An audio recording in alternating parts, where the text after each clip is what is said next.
exceedingly, abundantly, above all you could ask or think, according to the power. Amen, amen. Nous allons passer rapidement à la parole de Dieu. Je rends grâce à Dieu de m'avoir donné cette possibilité de pouvoir me tenir devant vous, non pas parce que je suis digne, mais c'est uniquement par sa grâce. Et je remercie également l'homme de Dieu, le pasteur Didi, qui continue à me faire confiance. Et nous disons merci pour cela.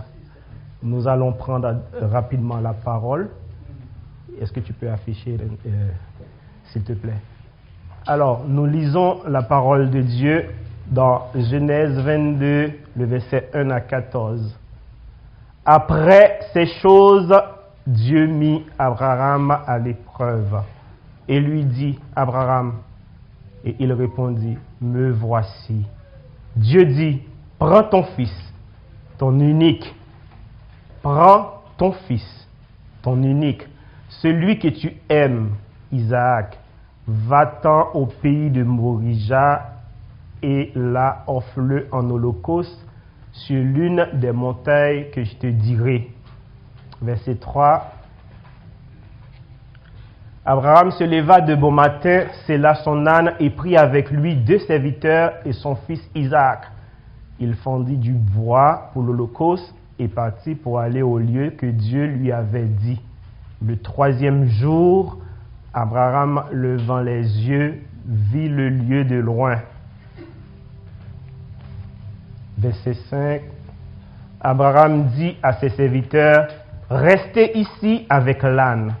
Moi et le jeune homme, nous irons jusque-là pour adorer, et nous reviendrons auprès de vous. » Abraham prit le bois pour l'holocauste, le chargea sur son fils Isaac et porta dans sa main le feu et le couteau. Et ils marchèrent tous deux ensemble. Alors Isaac, appelant Abraham, son père, dit, « Mais, mon père ?» Et il répondit, « Me voici, mon fils. » Isaac reprit, « Voici le feu et le bois. Mais où est l'agneau pour l'holocauste? » Abraham répondit, « Mon fils, Dieu se pourvoira lui-même de l'agneau pour l'holocauste. » Et ils marchaient tous deux ensemble. Verset 9. Lorsqu'il fut arrivé au lieu que Dieu lui avait dit, Abraham y éleva un autel et rangea le bois. Il lia son fils Isaac et le mit sur l'autel par-dessus le bois. Puis Abraham étendit la main et prit le couteau pour égorger son fils. Alors l'ange de l'Éternel l'appela des cieux et dit, « Abraham, Abraham !» Et il répondit, « Me voici. » L'ange dit, « N'avance pas ta main sur l'enfant et ne lui fais rien, car je sais maintenant que tu crains Dieu et que tu ne m'as pas refusé ton fils, ton unique. » Abraham leva les yeux et vit derrière lui un bélier retenu dans un buisson par les cornes, et Abraham alla prendre le bélier et l'offrir en holocauste à la place de son fils. Abraham donna à ce lieu le nom de Jéhovah-Jireh. C'est pourquoi l'on dit aujourd'hui, à la montagne de l'Éternel, il sera pourvu. Amen. Seigneur, je te dis merci pour ta parole.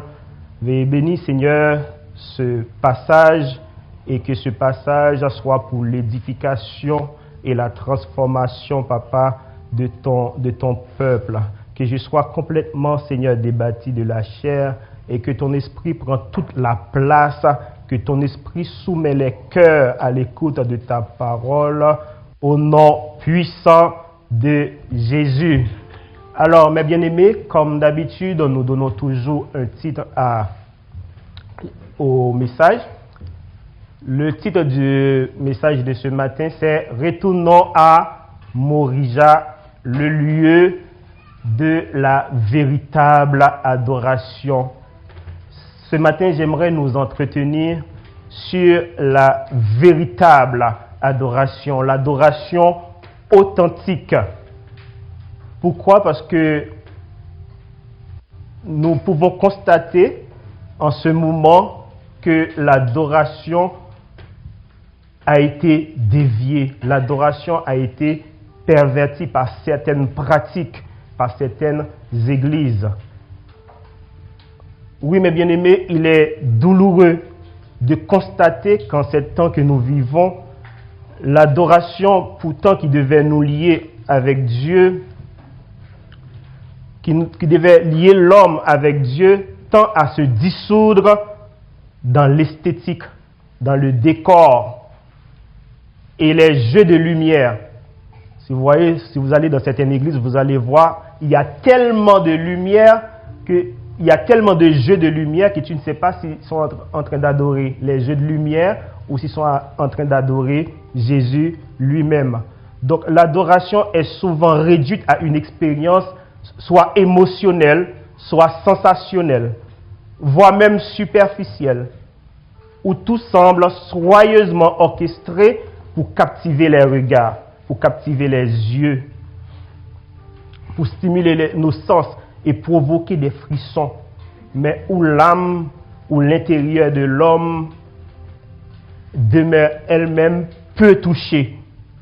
L'adoration, mes bien-aimés, telle qu'elle est pratiquée dans nos églises, dans certaines églises de nos jours, dans bien des contextes, a progressivement glissé d'un acte profondément spirituel vers une simple performance artistique. Quand tu vas à l'église, on dirait que tu as affaire à des artistes qui sont en train de performer et non pas des cœurs qui sont en train d'adorer Jésus. Elle est confondue avec un chant. On peut confondre l'adoration avec un chant. On peut l'assimiler à une mélodie. On peut l'enfermer aussi dans une atmosphère ou conditionné par une ambiance. Ainsi, mes bien-aimés, ce qui devait être une offrande totale à Dieu devient parfois un produit destiné à plaire les hommes. Mes bien-aimés, il s'agit là d'une véritable déviation, voire même d'une perversion subtile de la notion biblique de l'adoration.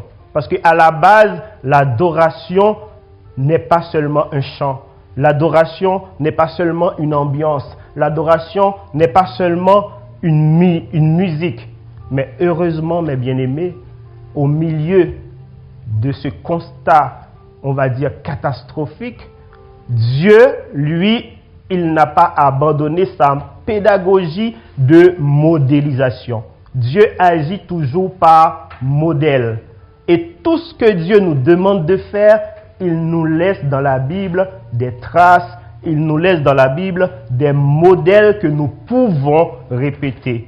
Et heureusement que ce matin, nous pouvons retourner à l'essence même de l'adoration. Et nous allons remarquer que l'adoration n'est pas superficielle. L'adoration n'est pas seulement un chant. L'adoration n'est pas seulement une ambiance. Nous allons remarquer ce matin, mes bien-aimés, à travers l'expérience de Morija, qui pourtant n'est que l'ombre de l'adoration de Jésus à Golgotha, nous allons remarquer, mes bien-aimés, que l'adoration est sacrificielle. L'adoration, c'est le don. On n'adore pas Dieu sans le don. On n'adore pas Dieu sans se donner. On n'adore pas Dieu sans se sacrifier. On n'adore pas Dieu, mes bien-aimés, sans se sacrifier. Mes bien-aimés, nous allons remonter à Morija parce que sur cette montagne, Dieu nous a offert des modèles. C'est un modèle très saisissant. C'est un modèle bouleversant. Et c'est le modèle de l'adoration authentique. Bouleversant, pourquoi? Parce que Dieu va demander à Abraham de lui offrir son fils unique. Non pas, c'est pas n'importe quel fils, celui que tu aimes. Parce que Dieu voyait en Abraham qu'il faisait bien une différence entre Isaac, qui est l'enfant de la promesse, et Ismaël. Dieu a apporté cette précision parce qu'il sait très bien, s'il avait dit tout simplement ton fils, Abraham allait négocier, peut-être qu'il allait choisir Ismaël. Non, Dieu apporte cette précision. Ton fils, ton unique, celui que tu aimes. Alléluia. Alléluia, il est merveilleux notre Dieu. On ne peut pas passer par 4 chemins, on ne peut pas se détourner parce qu'il apporte la précision qu'il faut. Amen. Nous allons essayer de voir ça ensemble aujourd'hui. Mais avant d'aller plus loin, j'aimerais apporter un petit canevas pour comprendre ce que ça veut dire Morija. Ça veut dire quoi? Ça peut être Moria, tout dépend dans quelle langue on prononce, mais en français c'est Morija. Est-ce que tu peux changer s'il te plaît? Alors, la montagne de Morija n'est pas un simple lieu géographique, il est le lieu de révélation et de provision divine. Son nom est généralement compris comme signifiant l'Éternel pouvoir ou l'Éternel se révèle. Donc, quand nous adorons Dieu, dans notre adoration, l'Éternel voit et l'Éternel pourvoit. L'Éternel voit la sincérité de nos cœurs et pourvoit à nos besoins. Ça veut dire, si l'Éternel ne voit pas la sincérité de ton cœur, ton adoration n'a aucune valeur devant Dieu. Alléluia. Alléluia. C'est le lieu où Dieu voit. L'adoration, c'est le lieu où Dieu voit et c'est le lieu où Dieu pourvoit. Voilà pourquoi nous ne devons refuser aucun sacrifice pour venir ici. C'est vrai, le matin, nous sommes fatigués, on a du mal à se lever. Mais quand nous sachons que dans mon adoration, Dieu voit et Dieu pourvoit, nous nous levons. Nous nous levons, mes bien-aimés. Parce qu'il voit ta détermination ce matin. Il voit ton cœur ce matin. Il voit les sacrifices que tu as endurés ce matin pour venir ici. Il le voit et il pourvoit. Alléluia. Nous disons merci à notre Dieu. Mais bien aimés, Morija n'est pas, comme je le disais, ce n'est pas un simple lieu géographique. C'est le lieu où Dieu a demandé à Abraham d'offrir son fils en sacrifice. Je ne sais pas pourquoi en ce moment, de nos jours, les églises ont tendance à tout dévier. Mais à la base, l'adoration, c'est ça. L'adoration, c'est apporte ton sacrifice. L'adoration, c'est se donner. À la base, c'était ça. À la base, l'adoration, c'est un sacrifice. Oui, mes bien-aimés, c'est à Morija que Dieu appelle Abraham à offrir Isaac, son fils unique. À ce moment-là, il n'y avait aucun chant. Imaginons, un père qui va offrir son fils, un fils qu'il aime, son unique, car ce n'est pas sans raison que Dieu dit son unique, parce qu'il était l'enfant de la promesse, son unique. Est-ce que vous pensez que ce père va faire cela à travers un chant? Non, il n'y avait pas de chant, il n'y avait pas de mélodie, il n'y avait pas d'ambiance. Je me mets à la place d'Abraham, je me dis, mais qu'est-ce qui se passait dans sa tête à ce moment précis, à ce moment-là, avec le couteau, avec le bois, avec le feu? Qu'est-ce qui se passait dans sa tête? Je me suis posé la question.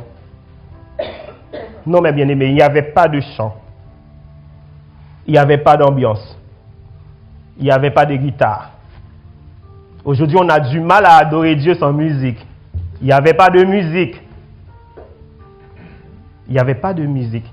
Il y avait seulement Abraham, son fils, tout ce qu'il faut pour monter l'autel et les 2 serviteurs. Et tout, nous allons voir, mes bien-aimés, que tout cela a une signification. C'est pour cela que je dis que Dieu, il agit toujours par modélisation. Il agit toujours par modèle. Tout ce que nous allons voir aujourd'hui, ce n'est que l'ombre, tout comme le pasteur, il avait prêché la dernière fois, sur l'ombre de ce qui devrait arriver. OK? Et puis, plus tard, nous allons voir également que Morija deviendra le site du temple de l'Éternel. C'est l'endroit où Salomon a bâti la maison de l'Éternel. Est-ce que vous vous rappelez? C'est sur la montagne de Morija. Et nous pouvons retrouver cela dans 2 Chroniques 3, le verset 1. Mais bien aimés, tout cela révèle que là où il y a une adoration sincère, Dieu établit sa demeure. Là où il y a une adoration sincère, Dieu, il établit sa demeure. Dieu a établi sa demeure sur la montagne de Morija à travers le temple que Salomon a construit. Nous allons voir, mes bien-aimés, que l'adoration n'a rien à voir avec un chant, mais l'adoration est sacrificielle. L'adoration n'est pas un moment de confort. Au contraire, elle est souvent le lieu d'épreuve. Parce que la parole nous dit, tu peux afficher, la parole nous dit, tu peux continuer, on a déjà dit tout ça. La parole nous dit, Dieu mit Abraham à l'épreuve. Dans l'adoration, Dieu nous met à l'épreuve. Dieu nous met à l'épreuve. Là où nous sommes dans cette salle, Dieu nous met à l'épreuve. Quand nous passons dans les couloirs, il n'y a pas d'électricité, Dieu nous met à l'épreuve. Quand nous marchons sur les côtes de pigeons là, Dieu nous met à l'épreuve. Quand nous nous réveillons le matin fatigués, le corps écrasé, mais nous venons ici quand même, Dieu nous met à l'épreuve. Après ces choses, Dieu mit Abraham à l'épreuve et lui dit, Abraham. Et Abraham, il répondit, me voici. Dieu dit, prends ton fils. Dieu mit Abraham à l'épreuve, mes bien-aimés. Et Abraham n'a pas tergiversé. Abraham n'a pas questionné. Il a dit, me voici. Il a dit, me voici.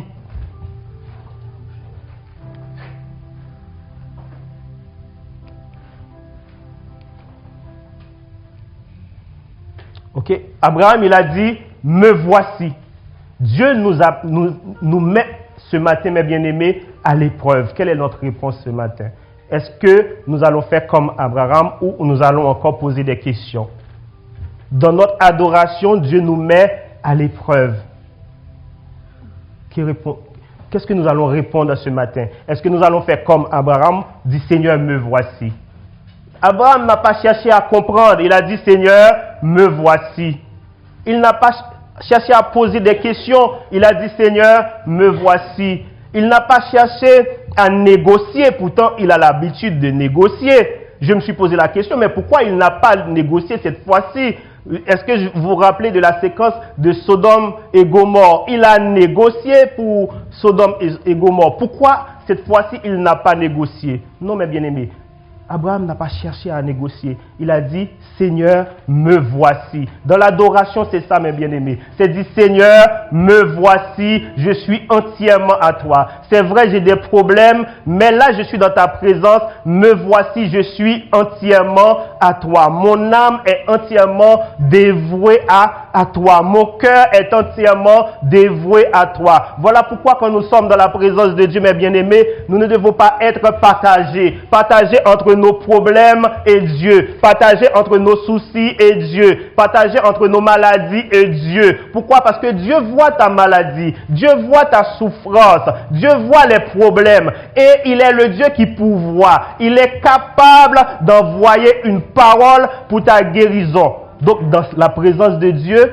notre souci principal ne devait pas être ce qui nous pose problème. Parce que le Dieu que nous servons est plus grand que tout cela. Le Dieu que nous adorons, il est plus grand que tous nos problèmes. Il est au-dessus de nos problèmes, il est au-dessus de nos difficultés, mes bien-aimés. Donc, nous disons que l'adoration est le lieu où Dieu éprouve le cœur de l'homme. Pourquoi Dieu éprouve le cœur de l'homme? C'est pour connaître ce qu'il y a dans le cœur. Et nous avons un verset pour l'illustrer. Deutéronome 8, le verset 2, la parole nous dit, « L'Éternel, ton Dieu, t'a éprouvé afin de savoir ce qu'il y avait dans ton cœur. Est-ce que ton cœur est complètement consacré à lui? » Et dans l'adoration, notre cœur devrait être complètement consacré à Dieu. Mais bien aimé, dans les épreuves, Dieu teste nos priorités. Dieu est en train de tester nos priorités. Dans l'adoration, mes bien-aimés, Dieu teste nos attachements. Pourquoi? Parce qu'il dit dans sa parole, « Je suis l'Éternel, ton Dieu, qui t'ai fait sortir du pays d'Égypte, de la maison de servitude. Tu n'auras pas d'autre Dieu devant ma face. » Dans l'adoration, mes bien-aimés, on ne doit pas avoir d'autres dieux. Quand je me fais du souci, c'est un autre Dieu. Quand je pense à mes problèmes, c'est un autre Dieu. Dans l'adoration, nous devons avoir le cœur complètement consacré à Dieu.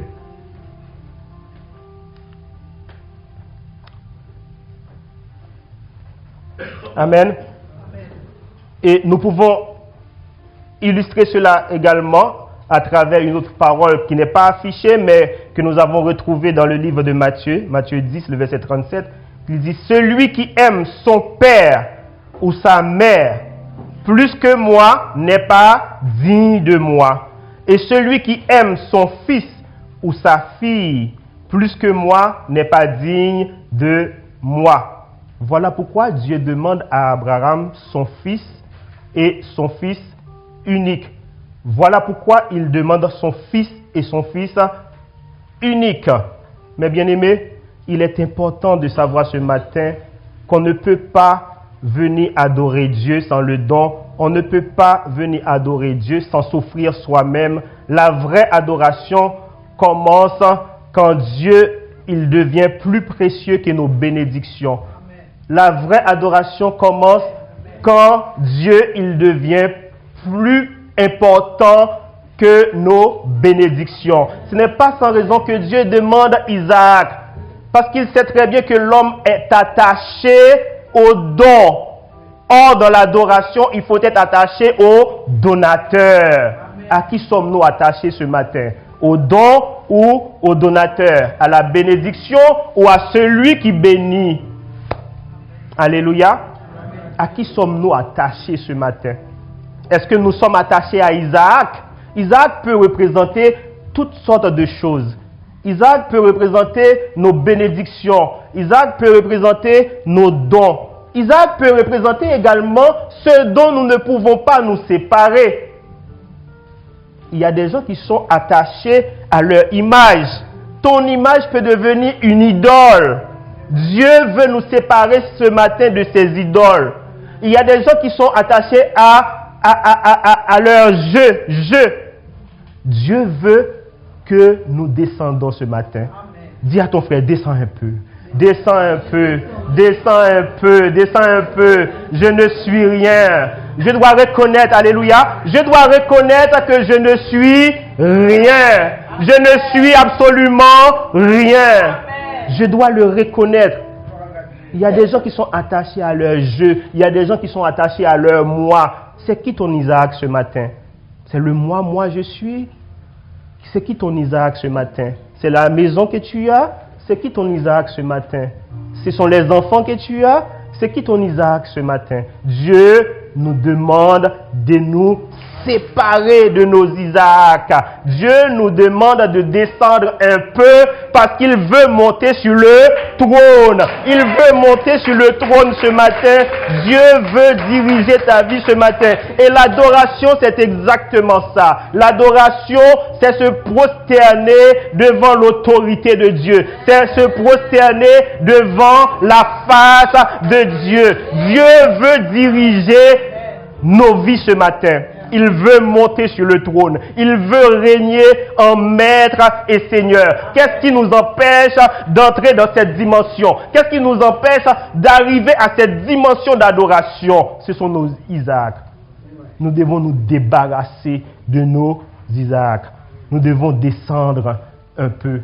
Parce que l'adoration, c'est le don. L'adoration, c'est l'abandon. Dieu nous appelle à abandonner nos dons ce matin entre ses mains. Parce que les dons qu'il nous a donnés, c'est pour sa gloire et rien que pour la gloire de son nom.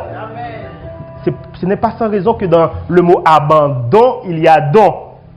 Dans abandon, tu abandonnes ton don pour Dieu, entre les mains de Dieu. Ce que Dieu t'a donné doit glorifier Dieu et Dieu seul. Amen. Alléluia. Amen. Alléluia. Amen. Abandonnons, mes bien-aimés, nos Isaac à ce matin. Quand nous venons dans la présence de Dieu, nous venons. Il y a des gens, des fois ça me fait sourire, qui disent « Ah, j'aimerais avoir un bon culte aujourd'hui. » Mais laisse-moi nous dire ce matin, un bon culte, ça dépend de toi. Un bon culte, ça dépend de ce que tu apportes. Un bon culte, ça dépend de ce que tu apportes ce matin. Un bon culte, ça dépend de ce que tu veux donner ce matin. Un bon culte, ça dépend du sacrifice que tu veux faire ce matin. Moi, quand les gens disent ça, ils disent, tu veux avoir un bon culte, mais donne ton Isaac. Donne ton Isaac. Donne ce que Dieu t'a donné pour la gloire de son nom. Si tu veux avoir un bon culte, donne ton Isaac. Donne ton Isaac. Donne ton Isaac ce matin. Égorge ton Isaac. Sacrifie ton Isaac ce matin. Et tu verras, le culte sera certainement bon. Le culte sera certainement merveilleux. Pourquoi? Parce que c'est pour la gloire. C'est pour la gloire de Dieu. Ce n'est pas pour la gloire d'un homme. Ce n'est pas pour la gloire d'un pasteur. Ce n'est pas pour la gloire de tel ou tel président. Mais c'est pour la gloire de Dieu. L'adoration veut dire tout simplement qu'est-ce que... Ce n'est pas qu'est-ce que... La vraie question qu'il faut se poser, ce n'est pas qu'est-ce que je vais avoir aujourd'hui. Mais qu'est-ce que j'apporte aujourd'hui? Qu'est-ce que j'apporte aujourd'hui? On ne peut pas monter sur la montagne de l'adoration sans apporter quelque chose. Abraham a apporté Isaac. Isaac a apporté le bois. Mais toi, ce matin, qu'est-ce que tu apportes? Qu'est-ce que tu apportes? Qu'est-ce que nous apportons, mes bien-aimés? Qu'est-ce que nous apportons?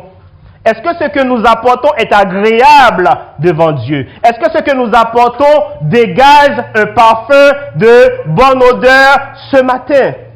Qu'est-ce que nous apportons? Alléluia. Amen. Mais bien aimé, Dieu veut prendre la première place. Dieu veut prendre la première place dans nos cœurs. Voilà pourquoi il nous met à l'épreuve. Il veut nous séparer de tout ce qui est en phase, de devenir une idole. Isaac n'était pas encore une idole, mais Dieu, qui voit plus loin que les hommes, il voit que Isaac pouvait devenir une idole. Dieu touche ce qui prend trop de place dans nos cœurs pour faire de nous des adorateurs authentiques. Ce que Dieu veut, c'est une adoration pure. Dieu veut une adoration pure. Une adoration pure. Dieu veut une adoration pure, mes bien-aimés. Il veut une adoration pure, c'est-à-dire défaite de tout, de tout ce qui est superficiel, de tout ce qui est, fantasmagorique, de tout ce qui n'est pas utile. Et en ce sens, mes bien-aimés, pour offrir cette adoration pure, nous devons être transformés. Nous devons être transformés. Nos cœurs doivent être transformés. On ne peut pas arriver dans cette dimension d'adoration si nous ne sommes pas complètement transformés. Mort avec Christ, une mort volontaire. Il faut mourir avec Christ. Il faut faire mourir l'orgueil. Il faut faire mourir la jalousie. Il faut faire mourir le moi. Il faut faire mourir la haine. Il faut faire mourir les animosités. Et c'est seulement à cela que nous pouvons arriver à cette dimension d'adoration à laquelle Dieu nous appelle. Dieu nous appelle aujourd'hui. J'ai plus la main. Ok. Merci. Et voilà pourquoi apôtre Paul qui a bien compris la chose, il a dit, je vous exhorte donc frères, par les compassions de Dieu, à offrir vos corps comme un sacrifice vivant, saint, agréable à Dieu, ce qui sera de votre part un culte raisonnable, ce qui sera de votre part une adoration raisonnable. Une adoration raisonnable consiste à offrir nos corps, à offrir. Encore le mot don, ça revient. Donc on ne peut pas adorer sans offrir quelque chose. On ne peut pas adorer sans donner quelque chose. On ne peut pas adorer sans se donner soi-même. Et se donner, ça veut dire abandonner beaucoup de choses. Se donner, ça veut dire que j'abandonne beaucoup de choses. On ne peut pas se donner tout en gardant ses dons. Ok? Donner, c'est abandonner quelque chose entre les mains de Dieu. Amen. Et Jésus, mes bien-aimés, nous enseigne que l'adoration véritable engage l'être profond. C'est pourquoi il a dit les vrais adorateurs adorent le Père en esprit et en vérité. En esprit et en vérité. Adorer en vérité, ça implique une confrontation intérieure. C'est-à-dire, chaque jour, je dois me lever et me demander, est-ce que je suis dans l'adoration avec Dieu? L'adoration, mes bien-aimés, n'est pas un moment. Et c'est ce que l'apôtre Paul nous dit ici. Ce n'est pas un moment. J'entends des gens qui disent, oh, on a passé un moment d'adoration. Non, tu n'as pas passé un moment d'adoration parce que devant Dieu, tu dois avoir une vie d'adoration. Parce que l'adoration ne commence pas le dimanche. L'adoration ne commence pas le dimanche, mes bien-aimés. L'adoration, c'est le lundi. L'adoration, c'est le mardi. L'adoration, c'est le mercredi, le jeudi, le vendredi, le samedi et le dimanche. Le dimanche, quand on vient ici, l'adoration est déjà à son paroxysme. Pourquoi? Parce que lundi, tu étais préparé. Mardi, tu t'es préparé. On ne passe pas un moment d'adoration. On a une vie d'adoration. Dans le métro, j'adore Dieu. Dans le travail, j'adore Dieu. Dans mon entourage, j'adore Dieu. On ne passe pas un moment d'adoration. Un moment d'adoration, c'est quelque chose de ponctuel. Une vie d'adoration, c'est quelque chose qui est quotidienne. Et c'est ce que l'apôtre Paul nous dit. Je vous exhorte, frères, par les compassions de Dieu, à offrir vos corps comme un sacrifice vivant, saint, agréable. Agréable. Nous devons être agréables tous les jours. Nous devons être agréables tous les jours. Si je ne suis pas agréable lundi, je ne suis pas agréable mardi, ce n'est pas dimanche que je vais être agréable. Au contraire, le diable va se servir de moi pour bouleverser le culte. Alléluia. L'adoration, nous devons passer, mes bien-aimés, des moments d'adoration à une vie d'adoration. Des moments, des instants d'adoration à une vie d'adoration. C'est tous les jours que nous devons nous consacrer à notre Dieu. Amen. Et c'est ce que l'apôtre Paul nous demande de faire. Adorer en vérité implique, comme je le disais, une confrontation intérieure, une épreuve de sincérité. Pour cela, nous devons sortir, mes bien-aimés, des instants d'adoration, pour une vie d'adoration. C'est ce que nous exhorte l'apôtre Paul. Enfin, Paul exhorte les croyants à adorer Dieu tous les jours, peu importe l'endroit. Pourquoi? Parce que le pasteur ne te voit pas, peut-être l'ancien Jocelyn il ne te voit pas, le frère Carlo il ne te voit pas, mais il y a quelqu'un qui te voit. Il y a quelqu'un qui te voit. Dans tes agissements, il y a quelqu'un qui te... Dans tes prises de parole, il y a quelqu'un qui te voit. Il y a quelqu'un qui te voit. Et Dieu, il voit. Sa parole dit, il sonde les cœurs et les reins. Et rien ne lui est caché. rien ne lui est caché. Amen. Et apôtre continue pour dire, ne vous conformez pas au siècle présent, mais soyez transformés. La transformation, c'est un processus. Voilà pourquoi ce n'est pas le dimanche que ça commence. Ce n'est pas le dimanche que ça commence. Ça commence bien avant. Ne vous conformez pas au siècle présent, mais soyez transformés par le renouvellement de l'intelligence, afin que vous discerniez quelle est la volonté de Dieu, ce qui est bon, agréable et parfait. Et c'est tous les jours que nous devons méditer sur ces choses pour savoir, Seigneur, est-ce que je suis dans ta volonté? Seigneur, dans ce que je fais, est-ce que je suis en train de faire ta volonté? Est-ce qu'il y a ta main dans telle ou telle attitude? Et sinon, on s'incline devant Dieu, on demande pardon. Amen.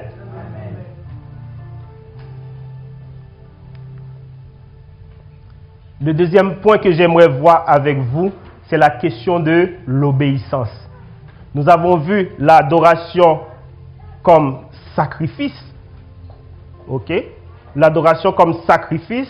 Maintenant, nous allons voir l'adoration comme obéissance. Le verset 3, quand je ne mets pas le chapitre, c'est que c'est le même, c'est toujours Genèse. Abraham se leva de bon matin, sella son âne et prit avec lui 2 serviteurs et son fils Isaac. Il fendit du bois pour l'holocauste et partit pour aller au lieu que Dieu lui avait dit. Mais bien aimé, le passage nous dit que Abraham se leva de bon matin. Abraham fait preuve ici d'une obéissance immédiate. Il ne se pose pas de questions. Il ne négocie pas. Mais bien aimé, l'obéissance immédiate d'Abraham, c'est le signe d'un vrai adorateur. C'est le signe d'un vrai adorateur. Un vrai adorateur ne questionne pas. Un vrai adorateur obéit immédiatement. C'est pour cela la Bible nous dit l'obéissance vaut mieux que les sacrifices. L'obéissance vaut mieux que les sacrifices. Samuel dit, l'Éternel trouve-t-il du plaisir dans les holocaustes et les sacrifices, comme dans l'obéissance à la voix de l'Éternel? Voici l'obéissance vaut mieux que les sacrifices, et l'observation de sa parole vaut mieux que la graisse des béliers. Mais bien aimé, Dieu ne voit pas dans ce que nous mettons ici, si nous sommes en désaccord avec sa parole, si nous sommes en désaccord avec sa volonté. Nous devons tout faire, mes bien-aimés, pour obéir à la parole de Dieu, pour être en accord avec sa volonté. Parce que le vrai adorateur, c'est celui qui obéit à Dieu, c'est celui qui plaît à Dieu. Amen.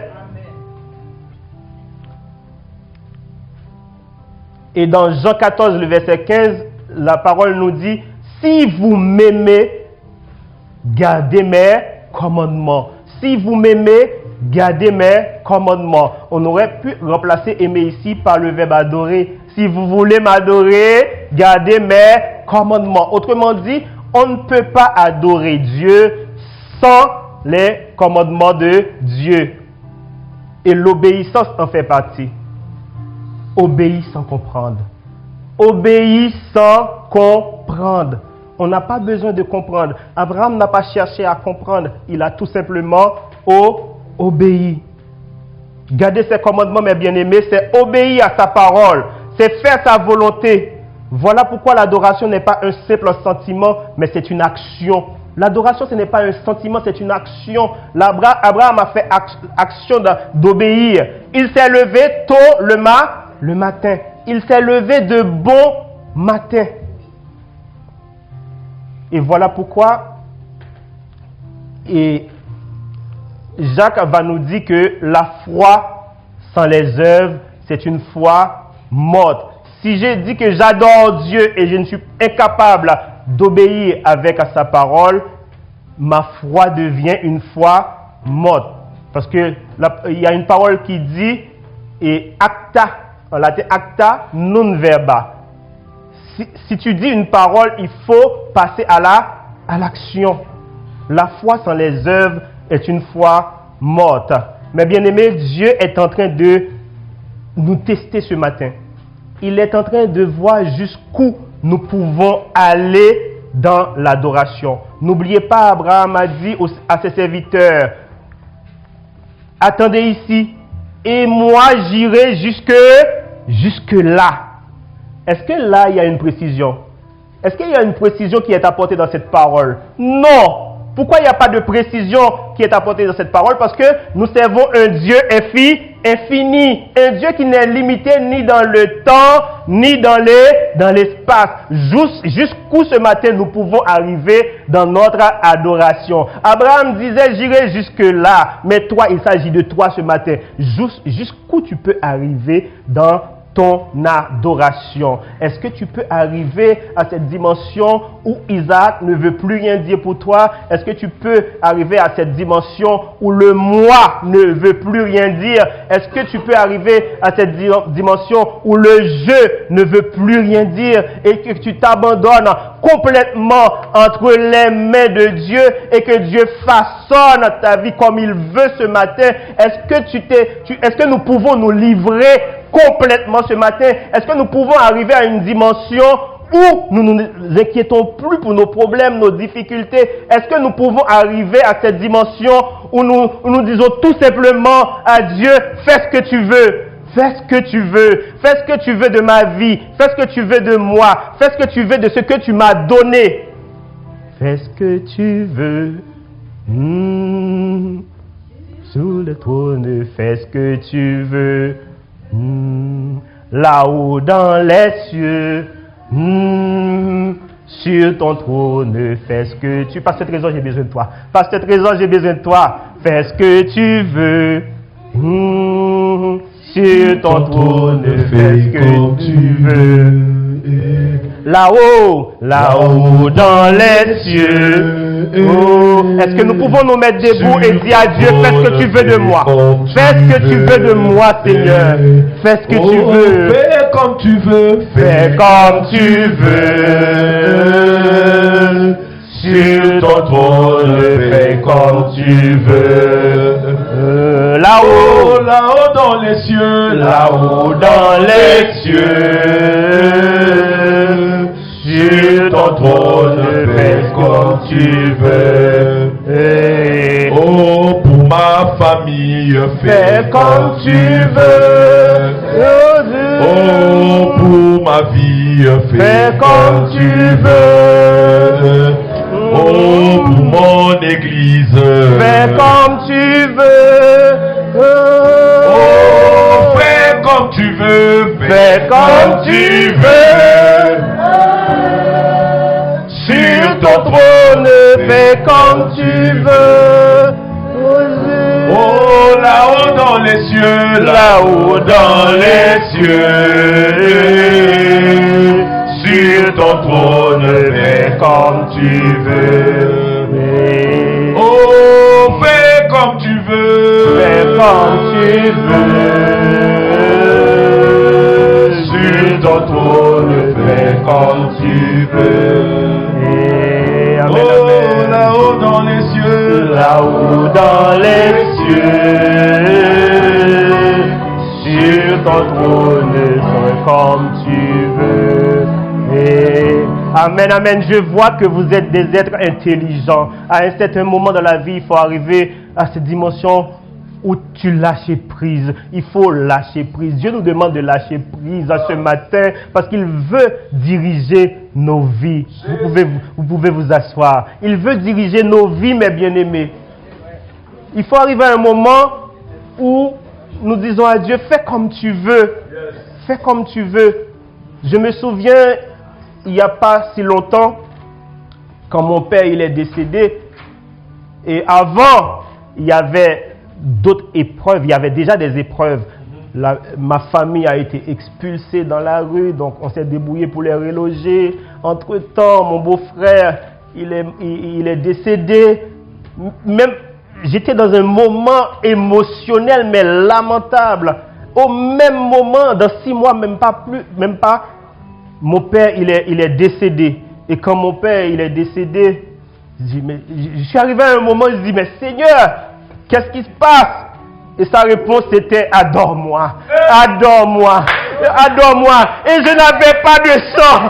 Je ne pouvais pas chanter, mes bien-aimés. Je ne pouvais pas chanter. Tout ce que je pouvais dire, c'est fais comme tu veux. Et sur ton trône, fais comme tu veux. Là-haut dans les cieux, là-haut dans les cieux. Fais comme tu veux. Nous devons arriver à cette dimension où nous remettons tout entre les mains de Dieu et de dire, Seigneur, je ne comprends pas, mais fais comme tu veux. Je ne vois pas, mais fais comme tu veux. Ce que tu m'as donné, c'est dur, mais fais comme tu veux. Fais comme tu veux. Fais comme tu veux, Seigneur. Prends ma vie, dirige ma vie comme tu veux. Dirige ma vie comme tu veux.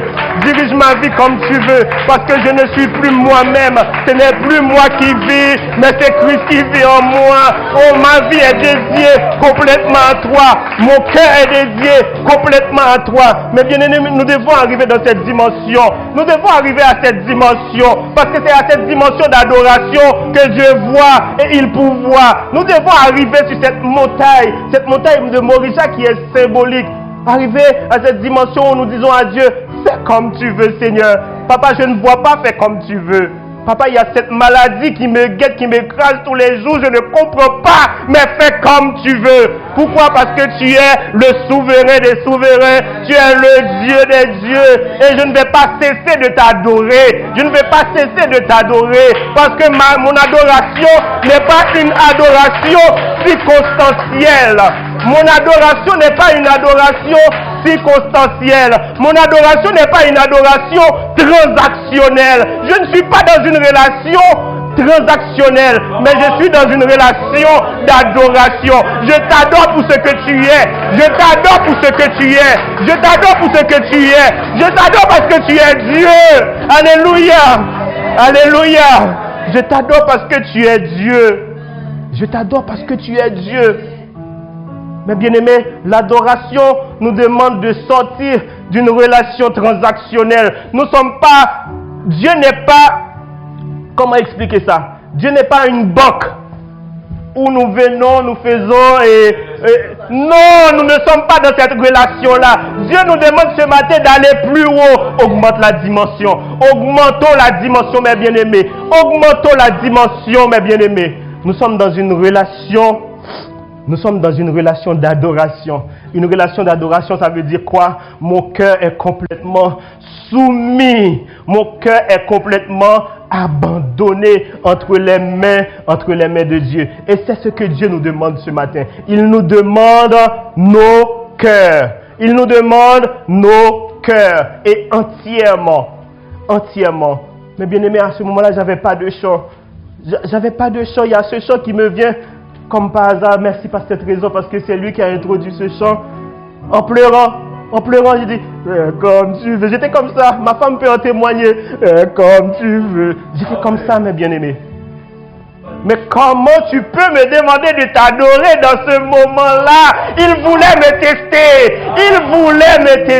Il voulait voir si mon père était plus important que lui qui est mon père qui est dans les cieux. Mais bien aimé, quelles que soient les circonstances, adore Dieu. Quelles que soient les circonstances, adore Dieu. Quelles que soient les circonstances, adore Dieu. Parce que l'adoration, c'est une offrande totale. L'adoration, c'est une offrande totale. Abraham disait à ses serviteurs, restez ici, et moi j'irai jusque-là. Dieu nous demande ce matin d'aller jusque-là. Je ne sais pas ce que jusque-là représente pour toi. Je ne sais pas qu'est-ce que jusque-là représente pour toi, ma soeur, pour toi, mon frère.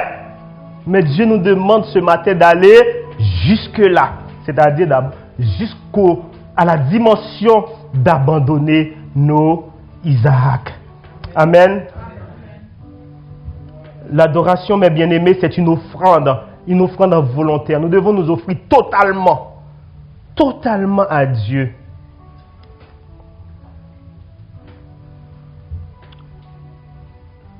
Et c'est ce que nous allons voir. Nous allons voir Moriah comme le lieu de l'offrande totale. Alors Isaac a parlé à Abraham, son père, dit, « Mon père. » Et il répondit, « Me voici mon fils. » Isaac reprit, « Voici le feu et le bois. Mais où est l'agneau pour l'holocauste? Où est l'agneau pour l'holocauste? » Abraham répondit, « Mon fils, Dieu se pourvoira lui-même de l'agneau pour l'holocauste. » Et ils marchaient tous deux ensemble. Lorsqu'il fut arrivé au lieu que Dieu lui avait dit, Abraham y éleva un autel et rangea le bois. Il lia son fils Isaac et le mit sur l'autel par-dessus le bois. Puis Abraham étendit la main et prit le couteau pour égorger son fils. Est-ce que nous sommes prêts à égorger nos Isaac à ce matin? Est-ce que nous sommes prêts à le faire? Et je peux nous assurer, mes bien-aimés, personne ne peut le faire à ta place. Personne ne peut adorer Dieu à ta place. Remarquons bien ici, c'est Isaac qui a apporté le bois. Et là, il a posé la question à son père. Je vois les bois, je vois le feu, mais il est où? C'était qui l'holocauste? C'était qui l'holocauste? C'était Isaac a apporté le bois et c'était lui l'holocauste. Ce matin, j'aimerais dire à quelqu'un, c'est toi l'holocauste.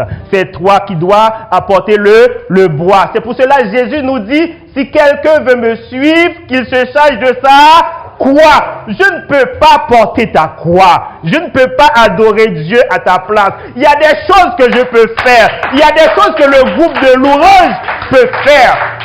Alléluia. Il y a des choses que le groupe de louange peut faire. Le groupe de louange peut mettre une ambiance.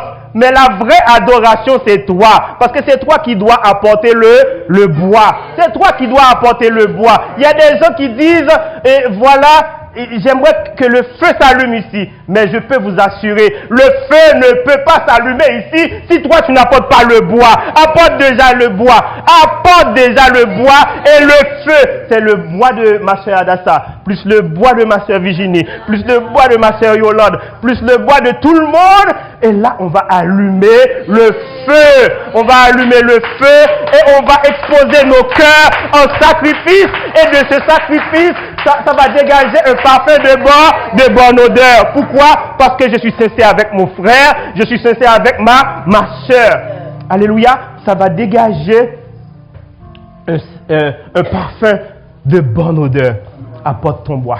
Apporte ton bois comme Isaac. Charge-toi de ta croix comme Isaac. C'est pour ça, mes bien-aimés, ne nous lassons pas de nous lever le matin. Ne nous lassons pas. Même si quand nous entrons ici, nous voyons que le couloir est sale. C'est pas grave. Nous voyons qu'il y a des... Ce n'est pas grave. Apporte ton bois. Parce que Dieu ne regarde pas aux apparences. Il regarde au cœur. Il regarde au cœur. L'endroit était insalubre, c'est vrai. Mais le plus important n'est pas l'endroit. Le plus important, c'est le cœur. Est-ce que nous sommes insalubres? Si nous sommes insalubres, mes bien-aimés, il y a un problème. Il y a un problème. Nous devons nous incliner devant Dieu et demander pardon. Parce qu'il veut ce matin une adoration pure. Une adoration pure. La parole nous dit, qui montera sur les montagnes, sinon celui qui a le cœur pur. Voilà pourquoi nous devons garder nos cœurs. Nous devons nous garder nos cœurs parce que c'est de là viennent les sources de la vie. Amen. Mes bien-aimés, cela nous montre que l'adoration véritable implique une offrande totale. Et cette offrande, c'est nous. Dieu demande à notre cœur entièrement en holocauste. Un cœur totalement dévoué à lui. Mes bien-aimés, on adore Dieu en lui offrant notre cœur, quelles que soient les circonstances. Tout adorateur doit venir dans la présence de Dieu avec son cœur à offrir.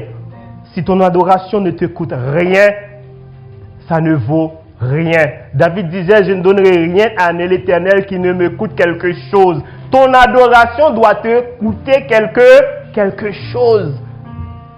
Ton adoration doit te coûter quelque chose. Voilà pourquoi je dis l'adoration n'est pas dans une logique transactionnelle, mais l'adoration c'est dans une logique relationnelle. Quelle est ta relation? Est-ce que dans cette relation tu fais ce que Dieu te demande de faire, même quand c'est dur? Amen. J'entends souvent ces propos et les gens qui disent aussi, ah, si un tel est là, je ne viens pas aujourd'hui. Au contraire, c'est le moment de venir. Au contraire, c'est le moment de venir. J'entends souvent des gens qui disent, à la maison aussi, c'est l'église. Mais bien aimé, à la maison, je suis d'accord, c'est toi l'église. Parce que la parole nous dit, nous sommes le temple du Saint-Esprit. Mais si Dieu lui-même nous demande de demeurer ensemble, ce n'est pas sans raison. Pourquoi nous devons demeurer ensemble? Parce que le fer va forger le fer. Quand je me frotte avec le frère Jacques, ça forge mon caractère. Quand je confronte la sœur Yolande, ça forge mon caractère. Ça nous aide à grandir ensemble. Ça nous aide à grandir ensemble, mes bien-aimés.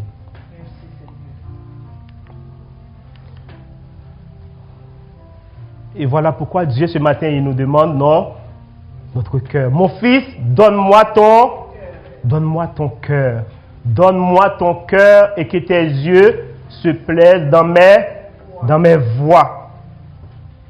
Mon frère, ma soeur, personne ne peut adorer Dieu à ta place comme je te le disais tantôt. C'est à toi de le faire. Regardez bien. C'est à toi de le faire. Regardez bien le modèle que nous a offert Morija. Isaac, il portait son bois. C'est à toi de le faire. C'est à toi de le faire, mes bien-aimés. Et maintenant, nous allons voir, mes bien-aimés, Morija comme l'ombre. Comme je le disais au début, Morija, c'est l'ombre d'un plus grand sacrifice. Et nous allons faire une comparaison. Nous allons voir qu'il y a beaucoup de similarités entre Morija et ce qui s'est passé à Golgotha. Un fils unique et bien-aimé. À Morija, Abraham offre son fils unique, celui qui l'aime. Et nous retrouvons cela dans Genèse 22. À la croix, Dieu offre son fils unique et bien-aimé. Personne ne peut dépasser Dieu dans ses actions. Dieu a vu la sincérité d'Abraham. Il a dit, lui là, il ne peut pas me dépasser. Il n'est pas allé jusqu'au bout avec Isaac, mais avec Jésus, il est allé jusqu'au bout. Un sacrifice volontaire. Deuxième similarité. Isaac se laisse conduire sans résistance. Isaac n'a pas posé de questions. Pourtant, il avait l'âge de résister à son père, Isaac. Il avait l'âge de résister à son père. Jésus se livre volontairement. Tout comme Isaac, Jésus, il se livre volontairement. Il a dit, personne ne m'ôte la vie. C'est moi qui l'offre. Personne ne m'ôte la vie. Troisième similarité, il y en a plusieurs, mais j'en ai relevé 5 ou 6. Le bois porté par le fils Isaac. Isaac porte le bois du sacrifice, Genèse 22, verset 6. Et Jésus, lui, il porte la croix sur laquelle il sera sacrifié, il sera offert. Jean 19, verset 17. Le lieu du sacrifice, Morija est le lieu du sacrifice et du temple. Nous retrouvons cela dans 2 Chroniques, le verset 3. 2 Chroniques, chapitre 3, verset 1. Et Jésus est sacrifié près de Jérusalem. La montagne de Morija n'est pas trop loin de Golgotha, là où Abraham, là où Jésus a été sacrifié. Le culte était centré. C'est-à-dire le culte d'adoration était centré. La montagne de Morija et la montagne de Golgotha. La substitution, c'est une autre similarité que l'on retrouve. À Morija, un bélier meurt à la place d'Isaac. Et à la croix, Jésus meurt à la place de l'humanité. À Golgotha, Isaac meurt, et un bélier meurt à la place d'Isaac. Et à Golgotha, c'est Jésus lui-même qui s'est donné. C'est lui le bélier. Voilà pourquoi la Bible nous dit, voici l'agneau de Dieu qui enlève les péchés du monde. Amen. Mes bien-aimés, je vais terminer. Je vais conclure ce message avec le plus grand sacrifice. Parce que tout ce que je disais au début, c'était pour en arriver là. C'était pour nous conscientiser sur cela. Le sacrifice que Jésus a enduré à la croix. Pour conclure, mes bien-aimés, laissez-moi nous dire que Jésus est le centre de toute adoration. Jésus est le centre de toute adoration authentique. Dieu ordonne même que les anges du ciel l'adorent. Dieu ordonne que les anges du ciel adorent Jésus. Nous avons un verset qui le dit. Et lorsqu'il introduit de nouveau dans le monde le premier-né, il dit que tous les anges de Dieu l'adorent. Voilà pourquoi Jésus ce matin, c'est le centre de l'adoration. Si dans ton adoration, il n'y a pas Jésus devant Dieu, ton adoration n'a aucune valeur. Et Jésus lui-même, nous avons un autre verset pour illustrer cela juste avant. Apocalypse 5, le verset 12, il disait d'une voix forte, l'agneau qui a été immolé est digne de recevoir la puissance, la richesse, la sagesse, la force, l'honneur, la gloire et la louange. Et toutes les créatures qui sont dans le ciel, sur la terre, sous la terre, sur les mers, et tous ceux qui s'y trouvent, je les entendis qui disaient, à celui qui est assis sur le trône et à l'agneau soit la louange, l'honneur, la gloire, la force au siècle des siècles. Jésus est au centre de l'adoration. Amen. Et Jésus lui-même va dire, je suis le chemin, la vérité et la vie. Nul ne vient au Père que par moi. Si vous me connaissiez, vous connaîtriez aussi mon Père. Et dès maintenant, vous le connaissez et vous l'avez vu. Mes bien-aimés, on ne peut pas adorer Dieu sans Jésus. Parce que c'est Jésus qui permet au Père de nous localiser. C'est Jésus qui permet au Père de nous voir. Et si le Père, quand il nous regarde, il ne voit pas Jésus, il ne peut pas pouvoir. C'est Jésus qui représente ce qui s'est passé à Morija, mes bien-aimés. Tout ce que Isaac et Abraham a fait, c'était l'ombre de ce que Jésus a accompli. Jésus, c'est notre bracelet électronique. Vous savez, mes bien-aimés, les prisonniers qui sont contrôlés par la loi, ils ont un bracelet électronique. Ça permet aux policiers de les localiser, peu importe l'endroit où ils sont. Nous sommes pareils. C'est Jésus, notre bracelet électronique. Jésus permet au Père de nous localiser. Est-ce que le Père nous localise dans notre adoration ce matin? Est-ce que notre adoration a Jésus ce matin? Est-ce que notre adoration a le caractère de Jésus ce matin? Il a dit dans sa parole, tel qu'il est, tel que nous sommes. Tel qu'il est, tel que nous sommes. Et quand Dieu voit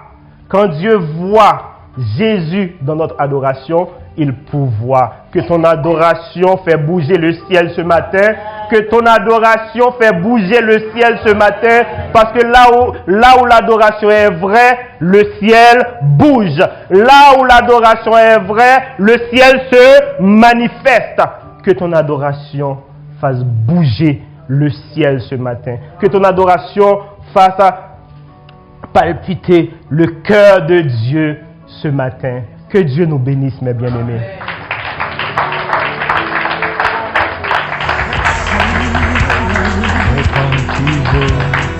abundantly above all you could ask for, according to the power